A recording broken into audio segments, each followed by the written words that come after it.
It's Dr. with AminoTherapist.com. I often get asked when to reintroduce flexion for the cervical spine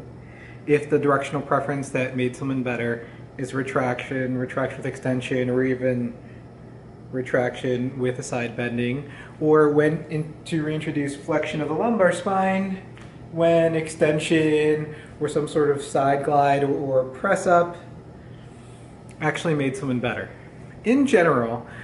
with unilateral complaints, so say for example unilateral right-sided cervical pain,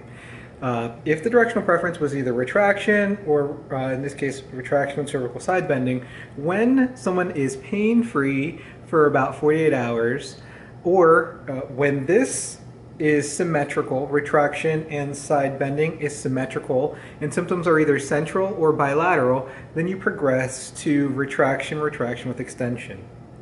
If someone continues to be pain-free for about 48 to 72 hours, completely symptom-free in all ADLs and activities, working out, whatever, you're still going to do this prophylactically, but you have to measure then repeated protraction or flexion. And for the lumbar spine, it would be if it was unilateral going down the leg previously, maybe this made them better, then when this is symmetrical and this no longer has effect, then you kind of progress to repeated extension and standing or press-ups. When the side-to-side motions are equal and bilateral for either cervical or lumbar spine, and they've been symptom-free for about 48 to 72 hours, then you test repeated flexion, and as long as repeated flexion or protraction or repeated flexion does not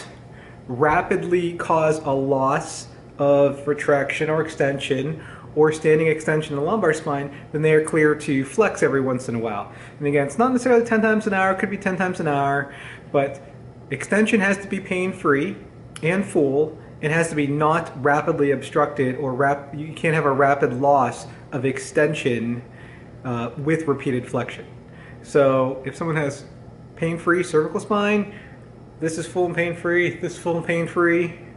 this does not reproduce it, this does not reproduce it, plus this is still full and pain-free after the repeated flexion, then they can start to reintroduce flexion back into their program in either the cervical or lumbar spines.